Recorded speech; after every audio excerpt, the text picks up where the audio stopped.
Hi friends, previous video lo mana how to install the C++ compiler in our Windows systems gurinchi chusam kada. Ippudu structure of the C++ program chuddam. Asala C++ program ela untundi enti ane information chuddam. Ikkada chusinattaithe manaki idi first CPP program ni previous video lo create chesam. Daniki code ee vidhanga manaki generate ayindi. Generate అయిన కోడ్ని ఒకసారి మనం చూసినట్టయితే first hash include IO stream అని కనపడుతుంది. ఇది IO stream అనేది ఒక హెడర్ ఫైల్. ఓకే, దీన్ని హ్యాష్ ఇంక్లూడ్ అనేదాన్ని ప్రీ ప్రాసెసర్ డైరెక్టివ్ అంటాము.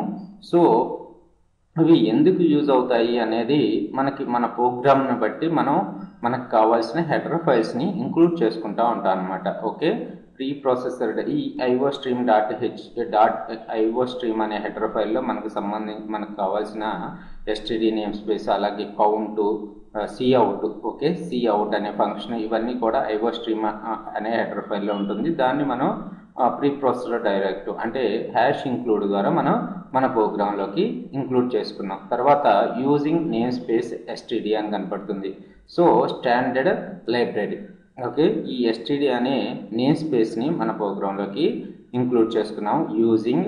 సో ఇవన్నీ మీకు కామన్గా ప్రీ డిఫైన్డ్గానే వచ్చేస్తున్నాయి. మీరు అవసరాన్ని బట్టి మీరు ఇంకా నేమ్ స్పేసెస్ కావాలంటే యాడ్ చేసుకోవచ్చు.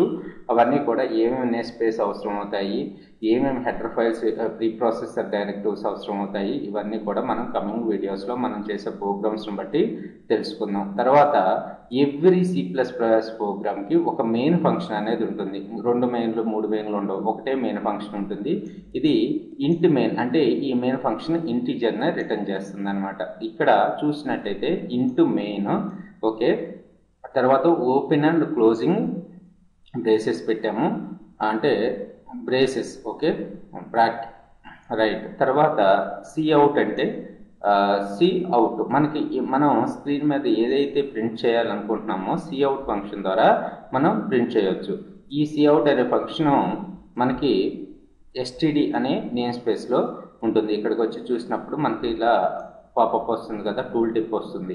ఓకే, తర్వాత 2 లెస్ దాన్ సింబల్స్, అంటే హాయ్ వెంకట్ అనేది నాకు అవుట్పుట్లో ప్రింట్ కావాలి కాబట్టి cout less than hi Venkat అని పెట్టాను. ఓకే, తర్వాత లెస్ దాన్ ఎండ్ఎల్ అంటే ఎండ్ ఆఫ్ ద లైన్ అని అర్థం. సో ప్రోగ్రామ్ని సేవ్ చేస్తున్నాను, తర్వాత బిల్డ్ చేశాను, ఏం ఎర్రర్స్ ఏమి రాలేదు.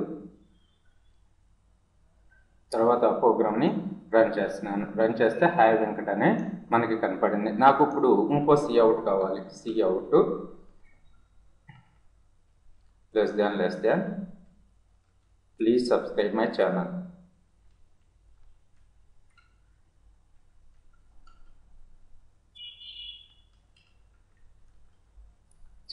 ఓకే, సో తర్వాత లెస్ దాన్ ఇది అవసరం లేదు. ఒకసారి చూడండి అవుట్పుట్ మనకి ఎలా వస్తుందో. సేవ్ చేస్తున్నాను ప్రోగ్రామ్ని, తర్వాత డిబగ్ చేస్తున్నాను, తర్వాత రన్ చేస్తున్నాను.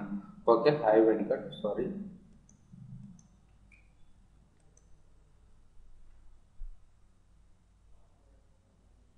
సో ఎవ్రీ స్టేట్మెంట్ కంపల్సరీగా మనం సెమీకోలన్ తోటి ఎండ్ చేయాలి. అందుకని మనకు ఒక ఎర్రర్ అనేది ఇక్కడ కనపడింది. మీరు కింద చూసుకున్నట్టయితే ఎర్రర్ కనపడుతుంది కన్సోల్లో.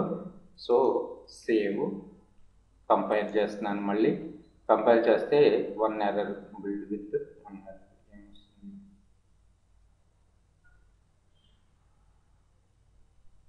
ఓకే, ఎస్ అనేది అన్వాంటెడ్గా మనకి ఇక్కడ ప్రింట్ అయింది కాబట్టి మనకి ఎర్రర్ చూపిస్తుంది. సో మళ్ళీ కంపైల్ చేస్తున్నాను, సో 0 ఎర్రర్స్. ఓకే, ఇప్పుడు ప్రోగ్రామ్ని రన్ చేస్తున్నాను. So please subscribe my channel అని మనకి hi Venkat please subscribe my channel అని కనపడుతుంది.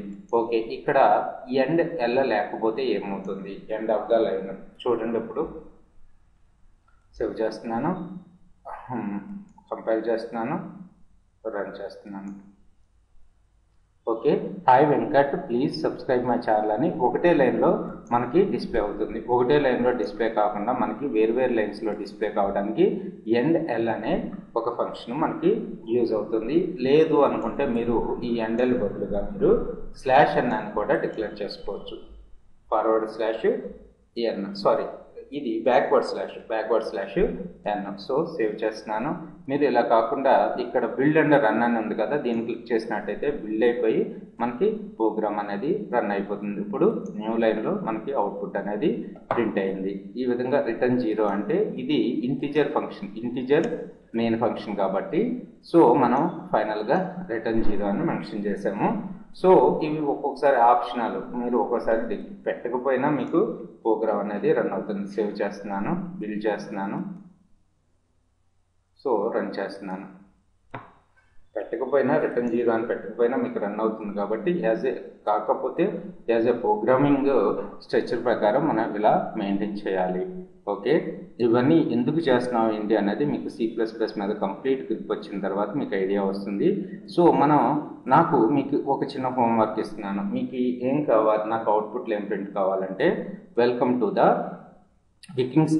టు ద VLR ట్రైనింగ్ అని అవుట్పుట్లో ప్రింట్ కావాలి. మీరు అలా ఒక చిన్న ప్రోగ్రామ్ని డెవలప్ చేయండి సింపుల్గా cout ఫంక్షన్ యూజ్ చేసుకుని. ఓకే, సో తర్వాత చూసినట్టయితే మనకి కామెంట్స్ ఉన్నాయి. కామెంట్స్ అనేది చాలా ఇంపార్టెంట్. అసలు ఈ ప్రోగ్రామ్ ఎందుకు డెవలప్ చేసాము, దీనివల్ల యూజ్ ఏంటి అనే ఇన్ఫర్మేషన్ మనం కామెంట్ ద్వారా పాస్ చేయాలి. లేదు, కామెంట్స్ అనేవి కంపైల్ చేయదు.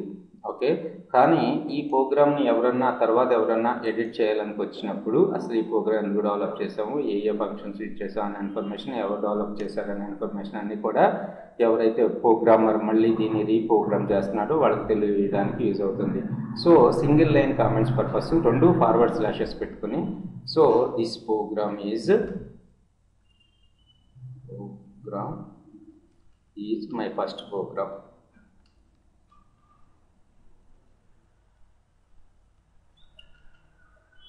సో చూడండి ఇప్పుడు, సో ఇది ఈ లైన్ ఏమి మనకి కంపైల్ కాదు.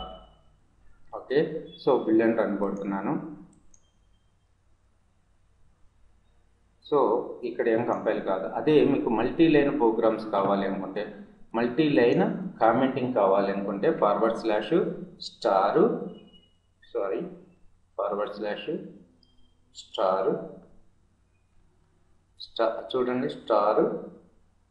ఫార్వర్డ్ స్లాష్ సో పెట్టుకుని మీరు ఇక్కడ ఏది కావాలనుకుంటే అది టైప్ చేసుకోవచ్చు. Name so my first program, తర్వాత హూ డెవలప్డ్, ఆధార్ పర్పస్, ఇవన్నీ కూడా సోర్స్ కోడ్ను చూసినప్పుడు మనకి కనపడతా ఉంటాయి. ఎవరు డెవలప్ చేశారు, ఎందుకు డెవలప్ చేశారు, ఏమైనా స్పేసెస్ వాడారు, ఇలాంటి ఇన్ఫర్మేషన్ అంతా కూడా మనం మల్టీ లైన్ కామెంటింగ్లో కానీ సింగిల్ లైన్ కామెంటింగ్ ద్వారా కానీ పెట్టచ్చు. సో కామెంట్స్ అనేది కంపల్సరీగా మనం ఏ ప్రోగ్రామ్ డెవలప్ చేసినా కామెంటింగ్ అనేది ఇచ్చుకుంటూ వెళ్ళాలి. ఇవ్వడం వల్ల ఏంటంటే రీడబిలిటీ పెరుగుతుంది, ప్లస్ ఫర్దర్గా ఎవరైనా ఈ కోడ్ని రీరైట్ చేయాలి అనుకున్నప్పుడు వాళ్ళకి అర్థం అవుతుంది ఈ ప్రోగ్రామ్ ఎందుకు డెవలప్ చేశారు ఏంటి అనేది. Okay, thanks for watching this video. Please subscribe my channel and please share this video to your family and friends. And మీకు ఈ వీడియో నచ్చినట్టయితే మర్చిపోకుండా లైక్ బటన్ మీద ప్రెస్ చేయండి.